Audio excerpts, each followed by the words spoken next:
আমি যে শেষ মুহূৰ্তত কৃষ্ণ নামৰ কথা কওঁ, শেষ মুহূৰ্তৰ কৃষ্ণ নামটোৱে আধ্যাত্মিকতাত থাকি থাকি শেষ মুহূৰ্তত কৃষ্ণ নামটো আমি ল'ব লাগে, প্ৰতিটো মুহূৰ্তত উচ্চাৰণ কৰিব লাগে। কিয় লাগে বুলি আপুনি অনুভৱ কৰে? সেইটোও কিবা এটা পাবলৈ নে? সেইটোও স্বৰ্গলৈ যাবলৈ নে? প্ৰত্যেকে হয়তো সেইটোৱে আশা কৰে, স্বৰ্গমুখী যাত্ৰা হওক। কিন্তু পাপ যিমান কৰিছোঁ মোৰ মনে নধৰে যে আমি সকলো স্বৰ্গলৈ যাব পাম। মইতো ভাবোঁ যে নৰকতো আমাৰ কাৰণে চাগে ঠাই অকণমান কম হ'ব, ঠেলা ঠেলি এতিয়াও চাগে দীঘলীয়া শাৰী পাতি থাকিবলগীয়া হৈছে। কাৰণ আগতে যোৱাসকল আছেই, সেইসকল শাৰী পাতিছে, আমিও চাগে সেই ৱেইটিং লিষ্টতহে আছোঁ। স্বৰ্গটো মই কল্পনাই কৰা নাই, কাৰণ স্বৰ্গলৈ প্ৰতিটো মুহূৰ্তত বৰ বিশেষ বিশেষ ভাল ভাল মানুহবোৰহে হেৰাই গৈছে আমাৰ মাজৰ পৰা। আপুনি মই যিমান পাপ কৰিছোঁ, মইতো বিশেষকৈ যিমান এই ধৰণৰ কথা বতৰাবোৰ কৈছোঁ, কাৰোবাৰ অন্তৰত দুখ লাগিছে, গতিকে সেই সময়ত কোনোবাই মোক গালিও পাৰিছে, সেই ক্ষেত্ৰত হয়তো তেওঁলোকৰ দৃষ্টিভংগীৰে মই পাপী, গতিকে পাপী বুলি কোৱাৰ লগে লগে ময়ো হয়তো নৰকতেই স্থান পাম। কিন্তু কৃষ্ণ বুলি তথাপিও আমি শেষ মুহূৰ্তত উচ্চাৰণ কৰোঁ যে প্ৰভুৰ সৈতে অন্তত আমি যাতে একাত্ম হ'ব পাৰোঁ, এই পৰমাত্মাৰ সৈতে বিলীন হোৱা শক্তিটো। সেইখিনি মুহূৰ্ততো ভগৱন্তৰ নামটো কিয় উচ্চাৰণ কৰিব লাগে শেষ মুহূৰ্তত? এজন ব্যৱসায়ী, তেওঁ ব্যৱসায় কৰে, কিন্তু কৃষ্ণ নাম তেওঁৰ মুখত নাই, তেওঁ ঈশ্বৰক নভজে, কিন্তু এটাই জানে যে মোৰ ব্যৱসায় লাভ হ'ব লাগে। আনফালে এগৰাকী দৰিদ্ৰ মহিলা, তেওঁ আকৌ খুব ঈশ্বৰৰ গুণানুকীৰ্তন কৰে, ভগৱন্তৰ সৈতে একাত্ম হৈ থাকে।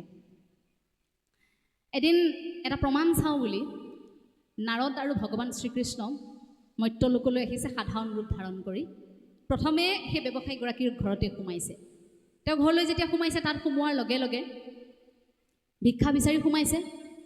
গতিকে ভিক্ষাৰীৰ বেশত থকা ভগৱান শ্ৰীকৃষ্ণ আৰু নাৰদক দেখি সেই মানুহজনে এফালৰ পৰা গালি পাৰিবলৈ আৰম্ভ কৰিছে। আদ্যবন্দ ব্যক্তিগৰাকীয়ে খুব ধনী মানুহ, তেওঁৰ অথচ বহু আছে, কিন্তু দিব নোৱাৰে। দিব নোৱাৰাৰ লগে লগে এইখিনি সময়ত বিচাৰি আহিছা, নিজে কৰি খাব নোৱাৰে তোমালোকে, অবাইচ মাত কথা মাতি দুইজনক পঠিয়াই দিলে। নাৰদে মনে মনে ভাবিছে, প্ৰভুৱেতো দেখি আছে, প্ৰভুৱেতো এওঁক আজি পূৰা খাও দিব, আৰু মনতে ভাবিছে এওঁতো নিদিলে এওঁ খাও দিবই প্ৰভুৱে, আজি পাবি ৰ মছলাটো। নাৰদে সেই বুলি ভাবিছে মনতে, আমি কৃষ্ণ নাম লৈ তৰণি পোৱা নাই, আৰু তো এনেকৈ প্ৰভুক গালি পাৰি পঠিয়াইছোঁ, সেই বুলি ভাবিল। তাৰ পাছত কিছু দূৰ যোৱাৰ পাছত সেই দৰিদ্ৰ মহিলাগৰাকীৰ ঘৰত যেতিয়া সোমাল, তেওঁৰ ঘৰলৈ যোৱাৰ লগে লগে আকৌ আইগৰাকীয়ে দৰ্জাখন খুলি দিছে, ভিতৰলৈ আমন্ত্ৰণ জনাইছে, বোলে আপোনালোকে কি খাব? খুব ভোকত আছোঁ, কিবা এমুঠি আপুনি খোৱালেই আমি সুখী হ'ম। বোলে কি খাব? তেওঁৰ ঘৰতো একোৱেই নাছিল, কিন্তু গাই এজনী আছিল, কৈছিল বোলে গাখীৰ যদি আপোনালোকে খায়, মই অকণমান গাইজনীৰ পৰা গাখীৰ খীৰাই আনি দিব পাৰোঁ, আপুনি অকণমান তাকেই খাই যাওকচোন দুয়োগৰাকী, এইখিনি সময়ত আপোনালোক আহিছে। সেই বুলি গাখীৰ আনি দুয়োগৰাকীৰ সন্মুখত দিলে। নাৰদ আৰু কৃষ্ণই খুব সুন্দৰকৈ গাখীৰ খালে। খোৱাৰ পাছত যাবলৈ ওলাইছে। অকণমান দূৰ গৈ সেই ঘৰটোলৈ ঘূৰি চাই প্ৰভু ভগৱন্তই কৈছে, খুব সোনকালেই এই গাইজনী মৰি থাকক। নাৰদে ভাবিছে, প্ৰভু কি আচৰিত, তুমি অলপ আগত যিজনে তোমাক ইমান নিন্দা কৰিলে, আমাক নিন্দা কৰিলে, ইমান টকা পইচাৰ প্ৰতি উদ্বাউল হৈ থকা মানুহ এগৰাকী, তেখেতক তুমি খাও নিদিলা, কিন্তু অথচ তুমি যিগৰাকী মানুহে গাইজনীৰ গাখীৰ অকণ আনি আমাক খাবলৈ দিছে, তেওঁক তুমি ক'লা যে তোৰ গাইজনী মৰি থাকক। তেতিয়া সেই মুহূৰ্তত ভগৱান শ্ৰীকৃষ্ণই কি কৈছে, যে গাইজনীৰ সৈতে মানুহগৰাকীৰ যিটো সম্পৰ্ক, যিটো মোহ, যিটো মায়া, খুব সেইটো গাঢ় আছিল। গতিকে এনেকৈ যদি থাকে শেষ মুহূৰ্তলৈকে, এটা সময়ত মৃত্যুৰ সময়ত সেই মানুহগৰাকীৰ মনত কৃষ্ণ নাম নহয়, গাইজনীৰ কথাহে মনলৈ আহিব। তেওঁ হয়তো সেইখিনি মুহূৰ্তত ভাবিব যে মোৰ মৃত্যুৰ পাছত গাইজনীৰ কি হ'ব। শেষ মুহূৰ্তলৈকে তেওঁ গাইজনীৰ কথাই ভাবি থাকিব। গতিকে যাতে শেষ মুহূৰ্তলৈকে গাইজনীৰ কথা চিন্তা নকৰে, সেইবাবেই মই সম্পৰ্কটো এইখিনিতে শেষ কৰাই দিছোঁ। কিন্তু ধন সম্পত্তি আশা কৰি থকা ব্যক্তিগৰাকী যেন ধন ধন বুলি বলিয়া হৈ থাকিল, সেই মানুহজনক মই ইয়াৰ পিছৰ জন্মত, সেই ধন ধন বুলি আশা কৰি থকা মানুহজনক এটা টকা বা মুদ্ৰা, মই সেই জন্মটো পোৱাহে বিচাৰিম। হয়তো তেওঁ তেনেকুৱা এটা জীৱনেই লাভ কৰক, য'ত বাকচৰ একোণত কাপোৰৰ ফাঁকত তেওঁ সোমাই থাকিব। সেইবাবে তেওঁৰ পৰা টকা পইচা আঁতৰাই দিয়া নাই। এটা সময়ত টকাৰ মাজতেই তেওঁ বিলীন হৈ যাব, টকাৰ মাজতেই শেষ হৈ যাব, পিছতো টকাৰ মাজতেই থাকিব, তেওঁ মানুহ নহয় কেতিয়াও। কিন্তু সেই মহিলাগৰাকী যি কৃষ্ণ নাম লৈ আছিল, সেই গাইগৰাকীৰ সৈতে, গাইজনীৰ সৈতে সম্পৰ্ক শেষ হোৱাৰ পাছত তেওঁ শেষ মুহূৰ্তত যেনেকৈ কৃষ্ণৰ প্ৰতি ভৰসাটো ৰাখিছিল, সেই ভৰসাটো আৰু বাঢ়িব। সেয়াই ভগৱান শ্ৰীকৃষ্ণই কৈছিল যে শেষ মুহূৰ্তত তেওঁ মোৰ নামেই ল'ব। কৃষ্ণ নামেই ল'ব। গতিকে সেই মুহূৰ্তত যেতিয়া কৃষ্ণ নাম ল'ব, যেতিয়া মোৰ নাম সকলো সময়ত উচ্চাৰণ কৰিব, সেই ভক্ত সদায় মোৰ বুকুৰ কাষত থাকিব। সেই ভক্তক মই কেতিয়াও বিপদত পৰিবলৈ নিদিওঁ। কাৰণ গীতাতে সেই কথা উল্লেখ কৰি থৈ গৈছিল যে মোৰ ভক্তক যি মোক একান্ত চিত্তে কামনা কৰিব, ভাৱনাৰে কামনা কৰিব, ভক্তিৰে কামনা কৰিব, তেওঁক কিন্তু কেতিয়াও মই বিপদত পৰিবলৈ নিদিওঁ। হয়তো ভগৱন্তই আমাক কেতিয়াও বিপদত পৰিবলৈ নিদিয়ে, যদিহে আপুনি মই হৃদয়ৰ পৰা সেই ভগৱন্তক আচলতে কামনা কৰিছোঁ। আপোনাক মোক প্ৰতিটো মুহূৰ্তত নিৰীক্ষণ কৰি থাকে প্ৰভুৱে।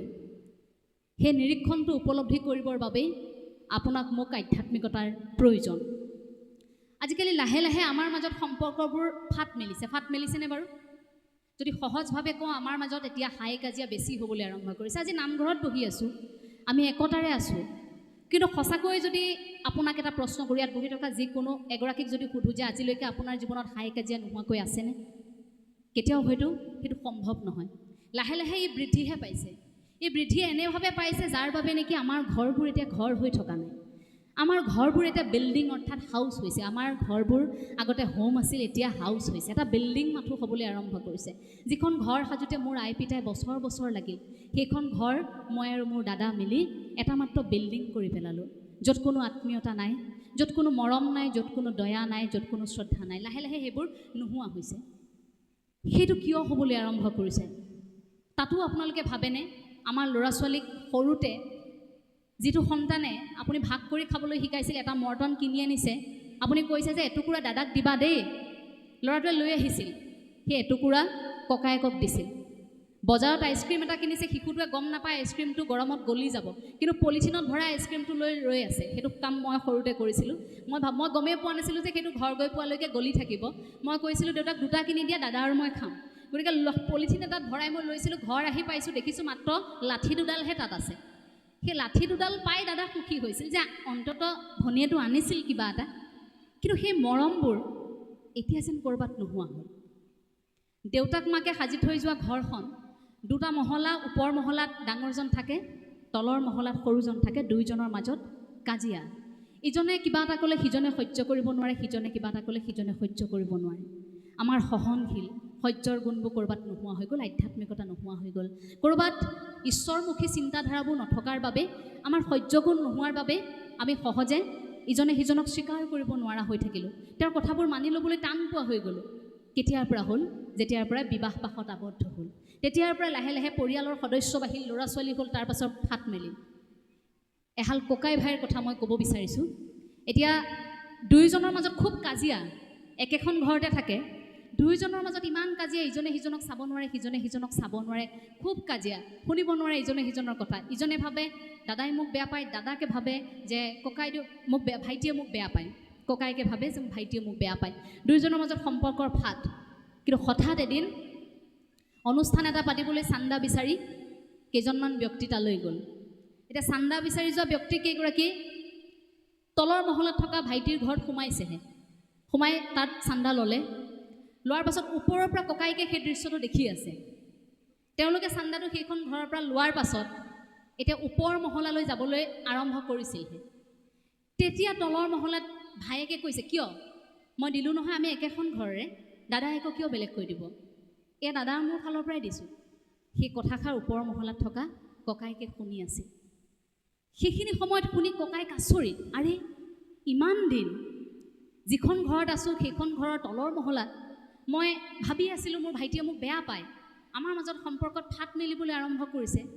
আজিচোন ভাইটিয়ে বৰ ডাঙৰ কথা এটা কৈ দিলে। পইচাটো অৰ্থাৎ এই 100-200 টকাৰ চান্দাৰ কথা নহয়, কিন্তু সেই মুহূৰ্তত যে ভায়েকে ক'লে যে আমিতো একেখন ঘৰ এবাৰ দিলোঁ নহয়, হৈ গ'ল, সেই কথাষাৰে ক'ৰবাত ককায়েকক আৱেগিক কৰি তুলিলে।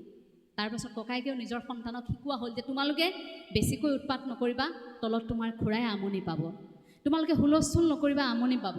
ওলাই যাওঁতে খুৰা খুৰীক মাত লগাই যাবা। তলতো কোৱা হৈ গ'ল নিজৰ সন্তানক যে ক'ৰবালৈ যাওঁতে বৰমা বৰদেউতাক এবাৰ সেৱা কৰি যাবা। লাহে লাহে সম্পৰ্কটো গাঢ় হ'ল। তেনেকুৱা সুযোগ সুবিধা আপুনি মই চাগে বহু পাইছোঁ নহয় জীৱনত। মই মাত্ৰ এইটো এটা উদাহৰণ দাঙি ধৰিলোঁ, আমাৰ সমাজত তেনে বহু আছে। সেই সম্পৰ্কবোৰ, সেইবোৰ আমি কেনেকৈ এতিয়া মজবুত কৰিব পাৰিম? আমি সদায় নয়াৰ্থক কথাবোৰ পাতি থাকোঁ, আমি কৈ থাকোঁ এইখিনি কাজিয়া হৈছে, কিন্তু কিয় হৈছে? আমাৰ সমস্যা আহিছে, উশৃংখল হৈছে, দ্বন্দ্ব হাই কাজিয়া আমাৰ মাজত বিভেদ আনিছে, কিয় হৈছে? তাক শেষ কৰিব পৰা কিবা উপায় আছে নেকি? উপায় সেই নেদেখাজনেহে দিব পাৰিব, ভগৱন্তইহে দিব পাৰিব। কেনেকৈ দিব পাৰিব? আধ্যাত্মিক উপলব্ধিয়ে দিব পাৰিব। সেইখিনি মুহূৰ্তত যদি সেই ককায়েকে উপলব্ধি নকৰিলেহেঁতেন কথাষাৰ, তেনেকুৱা বহু কথায়ো তেওঁ শুধৰণি কৰিব নোৱাৰিলেহেঁতেন। এনেকুৱা 10 দিন নালাগে, এমাহ নালাগে, বছৰজোৰা ভাগৱত শুনি থাকিলেও যি মানুহে ভাবে যে মই আৰু এওঁলোকৰ কথা নুশুনো, মই নামানো, তেওঁক কোনোবাই শুনোৱাব পাৰিব নেকি? তেখেতক কোনোবাই বুজাব পাৰিব নেকি? হয়তো কেতিয়াও বুজাব নোৱাৰিব। চক্ৰেটিছক আক্ৰমণ কৰিছিল এগৰাকী ব্যক্তিয়ে। চক্ৰেটিছৰ সেই যুক্তিবোৰ মানি ল'ব বিচৰা নাছিল মানুহজনে মানি ল'ব নোৱাৰি চক্ৰেটিছক ইমান মাৰিলে, মাৰি মাৰি লেবেজান কৰি দিলে। লেবেজান কৰি দিয়াৰ পিছতো চক্ৰেটিছে ওলোটাই তেওঁক এষাৰ বাক্যও কোৱা নাই। তাৰপিছত কাষতে থকা আন এগৰাকী তেতিয়া কৈছে যে আপুনি ইমান আপোনাৰ যুক্তি, যিখিনি সত্য তথ্যভিত্তিক আপোনাৰ বিশ্লেষণ, তাক মানি ল'ব পৰা নাই, সত্যক স্বীকাৰ কৰিব পৰা নাই। মানুহজনে আপোনাক ইমান মাৰিলে, অথচ আপুনি এটা শব্দও নক'লে কিয়? তেতিয়া চক্ৰেটিছে কৈছে যে গাধই এখন আইন বনাই লৈ মোক প্ৰহাৰ কৰিছে, সেই বুলি মই গাধৰ আইনখন হাত পাতি ল'ম নেকি? সেই বুলি মই গাধৰ আইনখন মই তুলি ল'ম নেকি হাতত? সেইজনে সেই কামটো কৰিছে, সেই বুলি ময়ো কৰিম নেকি? হয়তো তেনেকৈ আপুনি মই নাভাবাৰ বাবেই সেই যিখিনি মুহূৰ্তত চক্ৰেটিছে হয়তো সহ্য কৰিছিল, সেইখিনি সময়ত অৱশ্যে পৰিৱেশ পৰিস্থিতি এতিয়া সলনি হ'ল। তথাপিও সেইখিনি মুহূৰ্তত আপুনি ময়ো যদি অকণমান সহ্য কৰোঁ যে তেওঁ কৰা আচৰণটো কিবা এটা দোষত পৰি সেই আচৰণটো কৰিছে, অন্ততঃ তেওঁৰ অন্তৰাত্মাই এইখিনি কৰা নাই।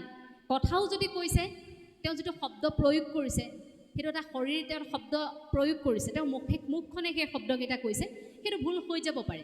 গতিকে মই ক্ষমা কৰি দিব পাৰোঁ নেকি ক'ৰবাত?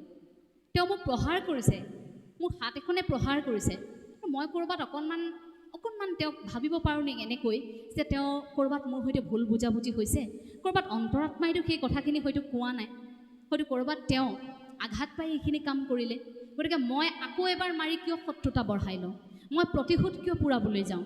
তেওঁতো মোৰ প্ৰতিদ্বন্দ্বী নহয়।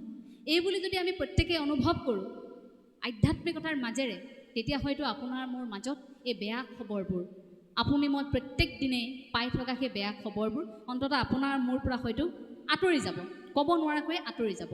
এতিয়া গীতাৰ মনোবিজ্ঞানৰ জৰিয়তে আধ্যাত্মিকতা কেনেকৈ শিকিব পাৰি বা আত্মাৰ চেতনাক উপলব্ধি কেনেকৈ শিকিব পাৰি, তাৰ মাত্ৰ 5টা দিশ মই অকণমান খুব চমুকৈ কৈ থৈ যাব বিচাৰিছোঁ।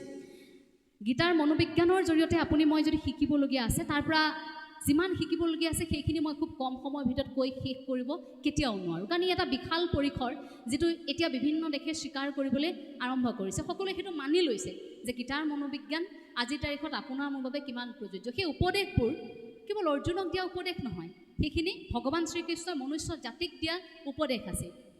ভগৱান শ্ৰীকৃষ্ণই অৰ্জুনক, যেতিয়া অৰ্জুনে কৈছিল যে মই আৰু যুদ্ধ নকৰোঁ, মই এইখিনি কৰিবই বিচৰা নাই, মই এই কৰ্মটো এতিয়া কৰিব বিচৰা নাই, তেতিয়া ভগৱান শ্ৰীকৃষ্ণই অৰ্জুনক সেইখিনি মুহূৰ্তত দিয়া প্ৰথমটো সাহসী আছিল, অৰ্জুন তুমি কৰ্মমুখী হ'ব লাগিব, তুমি এতিয়া এই কৰ্মটো কৰিব লাগিব যিটো কৰ্ম তোমাৰ এতিয়া ধৰ্ম। আমি যে কওঁ আমাৰ ল'ৰা ছোৱালী অধাৰ্মিক, ধৰ্ম নাজানে, কিন্তু ছাত্ৰ ছাত্ৰীয়ে এখন হৰিনাম ধৰ্মটো পালন নকৰিল বুলি আপুনি তেওঁক তেনেকৈ ক'ব নেকি? আপুনি বিচৰা ধৰ্মটো পালন নকৰিল বুলি আপুনি তেওঁক তেনেকৈ ক'ব নেকি? নিশ্চয় নকয়। কোনোবাখিনিত ছাত্ৰ বা ছাত্ৰীগৰাকীয়ে যদি অধ্যয়নৰ বা ছাত্ৰৰ ধৰ্ম পালন কৰিছে, তেন্তে সেই ছাত্ৰ বা ছাত্ৰীগৰাকীক আপুনি মই সন্মান কৰা উচিত। পিতৃ মাতৃয়ে যদি পিতৃ মাতৃৰ ধৰ্ম পালন কৰিছে, সন্তানে যদি সন্তানৰ ধৰ্ম পালন কৰিছে, সময় পৰিৱেশ পৰিস্থিতিলৈ যিটো কৰ্ম কৰিব লাগে সেইটো কৰ্ম কৰিছে, আমি সহজ অৰ্থত তাকেই ধৰ্ম বুলি ক'ব লাগিব। সেই ধৰ্মটোকেই পালন কৰিবলৈ ভগৱান শ্ৰীকৃষ্ণই অৰ্জুনক কৈছিল, আৰু সেইটোৱেই প্ৰথমটো আছিল। যেতিয়া মই যুদ্ধ নকৰোঁ বুলি উভতি যাব লৈছিল, সেইখিনি সময়ত কৈছিল তুমি এতিয়া কৰ্ম কৰা।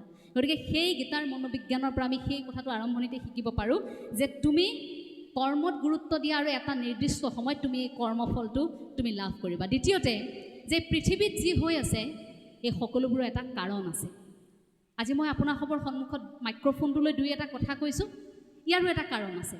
আপোনালোকে শুনি আছে, তাৰো এটা কাৰণ আছে। ভাগৱত ব্যাখ্যান অনুষ্ঠান পাতিছে, তাৰো এটা কাৰণ আছে। আমি প্ৰত্যেকে এটা কাৰণ লৈ জীয়াই থাকোঁ। সেই কাৰণটোক উপলব্ধি কৰাৰ প্ৰক্ৰিয়াটো আধ্যাত্মিকতা। এতিয়া কাৰণটো আপুনি মই কেতিয়া বুজিম যে ইয়ালৈ অহাৰ কাৰণটো কি, কথা কোৱাৰ কাৰণটো কি, এই কামটো কৰাৰ কাৰণটো কি, পৃথিৱীত জীয়াই থকাৰ কাৰণটো কি, তেওঁক কথাষাৰ কোৱাৰ আঁৰৰ কাৰণটো কি? সেই কাৰণটো আপুনি মই উপলব্ধি কৰাৰ এটা সময়। কাৰণ এটা নিৰ্দিষ্ট কাৰণৰ বাবেইতো মহাভাৰত হৈছিল।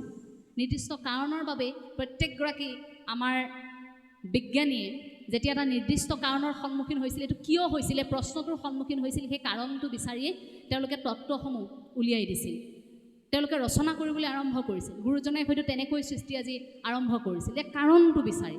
বিজ্ঞানীসকলে হয়তো সেইবাবে বিভিন্নখিনি দিশ আৱিষ্কাৰ কৰিছিল, এটাৰ পাছত আন এটা আৱিষ্কাৰ কৰিছিল, কাৰণ তেওঁলোকে কাৰণটো বিচাৰিবলৈ আৰম্ভ কৰিছিল। আৰু পৰিস্থিতিক লৈ সচেতন, যিটো আমাক গীতাৰ মনোবিজ্ঞানে কয়, সেই সচেতনতা কেৱল আধ্যাত্মিকতাইহে আনিব পাৰে। সি আমাৰ মাজত আধ্যাত্মিকতা শিপাব যদিহে আপুনি মই সময় পৰিৱেশ পৰিস্থিতিক লৈ সচেতন। বহু সময়ত আমি এটা দেশ লৈহে মাত্ৰ ঘূৰি ফুৰোঁ, কিন্তু আপুনি মই ভিতৰি ভিতৰি মৰি থাকোঁ। শৰীৰটো লৈ খোজকাঢ়ি গৈ আছোঁ, তাৰ মানে কিন্তু জীয়াই থকা নহয়। উশাহ লৈ আছোঁ, সেইটো আমি সহজ অৰ্থত আপোনাৰ মোৰ লাগিব যে মানুহজন জীয়াই আছে, কিন্তু ক'ৰবাত সেই অন্তৰাত্মাই আঘাত পাই যদি অন্তৰাত্মা ক'ৰবাত শুকাই গৈছে, মৰি গৈছে, তেওঁ আকৌ মানসিকভাৱে যেতিয়া মৰি যাব, সেই মানুহজনকো আপুনি তেওঁ মৰিবলৈ আৰম্ভ কৰা ব্যক্তি এজনী বুলি আপুনি ভাবিব পাৰে। ক'ৰবাত আপুনিও হয়তো কেতিয়াবা মৰিবলৈ আৰম্ভ কৰে। শৰীৰটো ঠিকে থাকে কঢ়িয়াই ফুৰিছে, কিন্তু অজানিতে আপোনাৰ মনটো মৰিবলৈ আৰম্ভ কৰিছে। কিন্তু সেই মনটো কেতিয়ালৈ সচেতন কৰি ৰাখিম, কেনেকৈ সচেতন কৰি ৰাখিম, তাৰ বাবে আধ্যাত্মিকতা। সেই আধ্যাত্মিকতাত আপুনি মই সময় দিব লাগিব। অন্ততঃ প্ৰত্যেক দিনা আমি যদি 1 মিনিটকৈ মনে মনে থাকোঁ, আমি প্ৰত্যেকে প্ৰতিটো মুহূৰ্ততে কথা কওঁ। মইতো আটাইতকৈ বেছি কথা কওঁ। এতিয়া কথা কোৱাটোৱে মোৰ এটা কাম হৈ পৰিছে, কাৰণ এইটো কথা শিল্প, সেইটোৰ মই সাধনা কৰিছোঁ। এই যে আমি কথা কৈ আছোঁ, আমি কথা কৈ থকাৰ সময়তো আজি দিনটো কথা ক'লোঁ, কোনোবাখিনি মুহূৰ্তত 1 মিনিট হ'লেও দিনটোত আপুনি মনে মনে থাকিবচোন। আমি যে মেডিটেশ্যন কৰোঁ, অৰ্থাৎ আমি যে যোগ কৰোঁ, আমি যে প্ৰাণায়াম কৰোঁ, তাত আমি মনে মনে কৰোঁ, আমি চিঞৰ বাখৰ কৰিতো নকৰোঁ। দিনটোৰ 1 মিনিট এটা সময় আপুনি সময়ে সময়ে কামৰ মাজে মাজে 1 মিনিট সময় যদি আপুনি মৌনতা অৱলম্বন কৰে, আৰু সেইখিনি মুহূৰ্তত একেবাৰে মৌন হৈ আপুনি অকণমান অনুভৱ কৰিব আপোনাৰ শ্বাস প্ৰশ্বাসক, সেই অনুভৱটোৱে আপোনাৰ অন্তৰাত্মাক সচেতন কৰি ৰাখে। এইটো মই ব্যক্তিগতভাৱে পোৱা এটা সফলতা বুলি ক'ব পাৰি। মোৰ জীৱনত যেতিয়া মই অস্থিৰ হৈ পৰোঁ, যেতিয়া মোৰ সমস্যাই চাৰিওদিশে মোক ঘেৰি ধৰে, তেতিয়া সেই 1 মিনিট এটা সময় ক'ৰবাত ঈশ্বৰৰ ওপৰত সকলো এৰি প্ৰভু তুমি কৰিবা, 1 মিনিট সময় মই ৰৈ দিছোঁ, 1 মিনিট সময় জীৱনটো ৰাখি দিব, স্তব্ধ কৰি দিব, সেইখিনি সময়ত ৰৈ পৰিব, তাৰপিছত আপুনি আকৌ কাম কৰিব। মন্দিৰৰ চিৰিৰ ওপৰত ক'ৰবাত এটা বহল থাকেনে নাথাকে, একে লেঠাৰিয়ে ওখকৈ নাথাকে, ক'ৰবাত এটা বহল চিৰি থাকে। সেইখিনি সময়ত আপুনি অনুভৱ কৰিব লাগিব যে এইখিনিত মোক জিৰাবলৈ দিছে। নামঘৰৰ চিৰিটো ধৰি ওখ থাকে, ক'ৰবাত অকণমান আপুনি জিৰাবলগীয়া হৈছে, অৰ্থাৎ ঈশ্বৰৰ ওচৰলৈ যাওঁতেও ক'ৰবাত আমি জিৰাই জিৰাই যাব লাগিব। গতিকে সেই জিৰণিৰ সময়টো আপুনি মই জীৱনত কেনেকৈ দি আছোঁ, সেই 1 মিনিট সময়টোৱেও আপোনাৰ উপলব্ধি, আপোনাৰ স্তব্ধতাই ক'ৰবাত আপোনাৰ সম্পৰ্কটো ঈশ্বৰৰ সৈতে আচলতে শক্তি এটা আনি দিয়াত সহায় কৰে। আৰু তাৰ পাছত আমাৰ আটাইতকৈ ডাঙৰ কৰ্মটো হৈছে আধ্যাত্মিকতাত বাৰু আমি থাকিম, কিন্তু সেই আধ্যাত্মিকতাৰ জৰিয়তে আপুনি মই কিবা এটাত সফল হ'বলৈ হ'লে আমিতো কামটো কৰিব লাগিব। নহ'লে আমাৰ নতুন প্ৰজন্মৰ ধাৰণা এনেকুৱা হ'ব, মা দেউতাই ভাবিছে মই আধ্যাত্মিক হ'লেই হ'ল আৰু একো কৰিব নালাগে। এই যে আত্মনিৰ্ভৰশীল অৰ্থনৈতিক স্বাৱলম্বিতা কৰ্মমুখী আন্দোলন কেনেকৈ হ'ব? আধ্যাত্মিকতাৰ মাজেৰে আমি কৰ্মটোহে কৰিব লাগিব, কিন্তু কৰ্মটোতো কৰিবই লাগিব, পথটো বা প্ৰক্ৰিয়াটোহে আধ্যাত্মিকতা, কিন্তু যাবতো আমি লাগিবই প্ৰত্যেকেই। গতিকে সেই যুদ্ধখন জিকিবৰ বাবে আপোনাৰ সন্তানক আপুনি কেনেকৈ আপুনি দায়বদ্ধ কৰি উলিয়াইছে বা আপোনাৰ সন্তানক আপুনি সাজু কৰোৱাইছে। মহাভাৰত সকলোৱে ভাবি থাকে, বা পাণ্ডৱেই হয়তো অহংকাৰ কৰিছিল প্ৰথমে মহাভাৰত পাণ্ডৱেই জিকিছিল বুলি, কিন্তু কেৱল পাণ্ডৱৰ বাবে জিকিছিল নে? গোটেই পৰিচালনাটো ভগৱান শ্ৰীকৃষ্ণৰ আছিল। গতিকে যুদ্ধখন কিন্তু কেৱল ভগৱান শ্ৰীকৃষ্ণৰ বাবে জিকিছিল। ভগৱান শ্ৰীকৃষ্ণই যুদ্ধ নকৰাকৈ যুদ্ধখন জয়ী হৈছিল, যুদ্ধখনত জয়ী কৰোৱাইছিল, যিটো প্ৰথমে অৰ্জুনে অকণমান মানি ল'বলৈ টান পাইছিল বা সকলোৱে মানি ল'বলৈ টান পাইছিল, কাৰণ আমিতো কষ্ট কৰিছিলোঁ, আমিহে যুঁজিছিলোঁ। ভগৱান শ্ৰীকৃষ্ণইতো কষ্ট কৰা নাছিল, কিন্তু গোটেই ৰচনাটো কাক কেনেকৈ কোনখিনি সময় ৰণক্ষেত্ৰলৈ আনিব লাগিব, কাক কোনখিনি সময়ত নিয়মৰ মাজত থাকি বধ কৰিব লাগিব, কাক প্ৰতিজ্ঞা মনত পেলুৱাই দিব লাগিব, কাক কেনেধৰণে হত্যা কৰিব লাগিব, সেই গোটেই পৰিকল্পনাটো ভগৱান শ্ৰীকৃষ্ণৰ নাছিল জানো? এই ভগৱান শ্ৰীকৃষ্ণই যুদ্ধ নকৰাকৈ এখন যুঁজত জয়ী হৈছিল। এই ভগৱান শ্ৰীকৃষ্ণৰ সেই জীৱন প্ৰক্ৰিয়াটোৰ পৰা আপুনি মই যদি শিকোঁ, তেন্তে এটা কথা হয়তো আমি একেবাৰে স্পষ্টকৈ তাৰ পৰা উলিয়াই ল'ব পাৰিম সেই জীৱন দৰ্শনৰ পৰা যে আমাৰ এটা পৰিকল্পনা আৰু দূৰদৰ্শিতা আমি দূৰলৈকে কি হ'ব সেই দূৰদৰ্শিতাটো আমাৰ এই যুঁজখন যিখন জীৱনমুখী যুঁজত বিশ্বায়নৰ যুগত আপুনি মই যুঁজিছোঁ সেই যুঁজখনত আপুনি মই জয়ী হ'ব পৰাকৈ এটা পৰিকল্পনা আপোনাক মোক লাগিব সেই যে শিশুৰ আৰম্ভণিৰ সময়ত কৈছিলোঁ দিশ নিৰ্বাচন সেইটো আপোনাৰ পৰিকল্পনাৰ ভিতৰতে আহিব আপোনাৰ তালিকাৰ ভিতৰতে আহিব ভগৱান শ্ৰীকৃষ্ণই যেনেকৈ সেই তালিকাখন সাজু কৰি লৈছিল হয়তো ভগৱান শ্ৰীকৃষ্ণৰ পৰা শিকিবলগীয়া আমাৰ সেইখিনি আছে যে আমিও হয়তো জীৱনত তেনেকুৱা এখন তালিকা লাগে যিখন তালিকাত এইটো স্পষ্টকৈ লিখা থাকিব যে যুঁজখন মই নহয় মোৰ সন্তানেও যুঁজিব লাগিব গতিকে যুঁজখনত মই যোৱাৰ সমান্তৰালকৈ মোৰ সন্তানেও যুঁজক কেনেকৈ যুঁজিব লাগিব অন্ততঃ সেইখিনি কথা অনুভৱ কৰক মই কোৱাটোৱেই কেৱল শুদ্ধ মানে এইটো নহয় যে সন্মুখত থকা মানুহগৰাকী ভুল বহু সময়ত আমি সেইটো উপলব্ধি নকৰোঁ কাৰণ আমাৰ আধ্যাত্মিকতা নাই আমি ভাবিয়ে লৈছোঁ যে মোৰটোৱেই কেৱল শুদ্ধ এইখিনি মুহূৰ্তত হয়তো আমি যিখিনি চিন্তাধাৰাৰে কথাখিনি কৈছোঁ ইয়াত বহি থকা বয়োজ্যেষ্ঠৰ সৈতে আমাৰ মত নিমিলিব পাৰে কিন্তু তাৰ মানে এইটো নহয় যে তেখেতসকলৰ সেই চিন্তাধাৰাটো ক'ৰবাত ভুল বুলি মই প্ৰমাণিত কৰি থৈ যাম সন্মুখত থকা মানুহগৰাকীৰ সেই কথাখিনিকো আমি সত্য বুলি মানি ল'ব লাগিব মানি ল'ব পাৰিম কেনেকৈ যদিহে আধ্যাত্মিকতা আমাৰ মাজত থাকে আমাৰ সন্তানে মানি ল'ব কেনেকৈ আনক যেতিয়া আধ্যাত্মিকতা থাকিব তেতিয়াহে সেই সত্যটোক স্বীকাৰ কৰিব পাৰিব সত্যটোক স্বীকাৰ কৰিলেহে জীৱনৰ এটা উপলব্ধি থাকে এটা ঈশ্বৰৰ ওপৰত সেই সত্যটোক স্বীকাৰ কৰি এটা ভৰসাও কিন্তু ৰাখিব লাগিব ঈশ্বৰৰ ওপৰত কিমান ভৰসা থাকিলে এনেধৰণৰ ঘটনা সংঘটিত হ'ব পাৰে মই এটা আৰু কাহিনী ক'ব বিচাৰিছোঁ এজন ব্যৱসায়ী ফল মূলৰ মাতৃ ৰোগীয়া তেওঁ ফল মূলৰ বেপাৰ কৰে তেওঁ ভাবি থাকে মোৰ মাটো ৰোগীয়া কিন্তু মই কেনেকৈ সেই দোকানখন দি একেলগে মই দিনটো মাক চোৱা চিতা কৰিম মন্দিৰৰ সন্মুখতে তেওঁৰ দোকানখন মাকে তেওঁক ক'লে যে তুমিতো ঈশ্বৰ খুব বিশ্বাস কৰা একো নহয় দিয়া তোমাক মই এটা বুদ্ধি দিওঁ তুমি সেই বুদ্ধিটোৰ মতে দোকানখন চলোৱাচোন মানুহজনক তেওঁ মাতৃয়ে ক'লে ল'ৰাজনক যে তুমি কাইলৈ এখন তাতে ফলক আঁৰি দিয়া ফলকখনত লিখি দিয়া যে মোৰ মা যথেষ্ট অসুস্থ গতিকে মই সময়ে সময়ে মাক চাবৰ বাবে দোকানখনৰ পৰা ঘৰলৈ যাবলগীয়া হয় আপোনাক যদি ফলৰ প্ৰয়োজন হয় তেন্তে আপুনি ইয়াৰ পৰা ফলখিনি নিব পাৰিব ইয়াত দামটো লিখা আছে আপুনি টকাটো ইয়াতে থৈ যাব সেই বুলি এটা মোনা তাত আঁৰি থৈ গৈছে সেই দিশে গৈ থকা এগৰাকী বাটৰুৱাই দেখিল দোকানখন তাৰপিছত ইফালে সিফালে চাইছে দোকানেই নাই মই ফলটো ক'ৰ পৰা কেনেকৈ কিনিম এতিয়া তাৰপাছত সেই কাগজখন চকুত পৰিল তাত লিখা আছে যে মোৰ মাৰ অসুখৰ বাবে মই দোকানখনত থাকিব নোৱাৰোঁ মাজে মাজে মই আহি থাকোঁ আপোনাক যি লাগে আপুনি লৈ যাওক আৰু যদিহে আপোনাৰ কিনিব পৰা ক্ষমতা নাই তেন্তে আপুনি এনেই নিয়ক যদিহে আপুনি টকা পইচা থকা মানুহ যদি ভাবিছে আপুনি ক্ৰয় কৰিব পাৰে তেন্তে আপুনি যিমান মূল্য হয় সেইটো দি তাৰ পৰা আপুনি লৈ যাওক আৰু এনেই নিওঁ বুলি ভাবিলেও যদি আপোনাৰ নাই তেতিয়া নিলেও মোৰ আপত্তি নাই মই মোৰ মাৰ চিকিৎসাৰ বাবেহে এনে কৰিবলগীয়া হৈছে গতিকে সেই বুলি কোৱাৰ লগে লগে মানুহজনটো খুব আচৰিত হ'ল জানিবলৈ মন গ'ল যে কেনেকুৱা কথা আজিৰ সময়ত এখন দোকান য'ত দোকানী নাই আপুনি কল্পনা কৰকচোন যি সময়ত আমি আমাৰ দোকানসমূহতো এতিয়া CCTV থাকে হয়নে তেনেকুৱা সময়ত ভাবক যে এখন দোকানেই নাই তাত বিক্ৰেতা নথকাকৈ এখন ফল মূলৰ দোকান কেৱল ঈশ্বৰৰ ভৰসাত দোকানখন তাতে এৰি থৈছে তাৰপিছত তেওঁৰ মনত খুব এটা উৎসুকতা যে কোন হ'ব পাৰে এই ব্যক্তিগৰাকী তাৰপিছত ফল কিনি দেখিছে মোনাখনত ভৰাবলৈ লওঁতে মোনাখনত টকা সোমাই আছে তেওঁ 500 টকা এটা দিছিল তেওঁ ফল কিনিছিল 200 টকাৰ 300 টকা এটা তাৰ পৰা তেওঁ উলিয়াই লৈছে তেওঁ আচৰিত হৈছে আজিৰ যুগতো এনেকুৱা মানুহ আছেনে নিজে নিজে ফল কিনি নিজে পইচা তাত ভৰাই থৈ গৈছে আচৰিত হৈছে মানুহজনৰ বিষয়ে জানিবলৈ মন গৈছে তাৰপাছত তেওঁ ঘৰলৈ গ'ল তাৰপাছত কিন্তু তেওঁ মনটো শান্তি লগা নাই মানুহগৰাকীয়ে ভাবিলে যে নাই মই কোন মানুহনো এইজন এনেকুৱা কাম কৰিছে মই ইয়াৰ কাৰণটো জানিব বিচৰাটো মোৰ ভাল হ'ব সেই বুলি তেওঁ ৰৈ আছিল সেইদিনা দোকানখনৰ কাষত আৰু গধূলি হোৱাৰ লগে লগে সেই মানুহজনে ল'ৰাজনে দোকানখন ঘৰলৈ নিবলৈ আহিছে ঠেলা এখন ফল মূলৰ ঠেলাখন ঠেলি নি আছে পিছফালৰ পৰা তেওঁক দেখি মাত লগালে সেই শুনকচোন তেওঁ কৈছে ৰ'বলৈ সময় নাই ফল ইতিমধ্যে শেষ হৈছে আপুনি কাইলৈ আহিব বোলে নহয় দিনতে ফল কিনি নিলোঁ মই মাত্ৰ চাবলৈহে ইয়াত ৰৈ আছিলোঁ এই ঠেলাখন কাৰ হয় আপুনি ইয়াত কেনেকৈ এই ব্যৱসায়টো এনেকৈ আৰম্ভ কৰাৰ কথা চিন্তা কৰিলে কিয় ইমান বিশ্বাস নে আপোনাৰ বোলে আহক আপুনি মোৰ ঘৰলৈ গ'ল যেতিয়া দেখিছে ঘৰত অসুখীয়া মাতৃ এফালে পৰি আছে তাৰ পাছত সেই ব্যক্তিগৰাকী তেতিয়া তেখেতক কৈছে এই যে মই বাক্য এটা লিখি দিছোঁ তাত যে মই মাজে মাজে আহি থাকোঁ দোকানখনৰ পৰা মাজে মাজে মই ঘৰলৈ যাবলগীয়া হয়, মই এনেকৈ এইখিনি কাম কৰি আছোঁ মাক চোৱা চিতা কৰিবলৈ।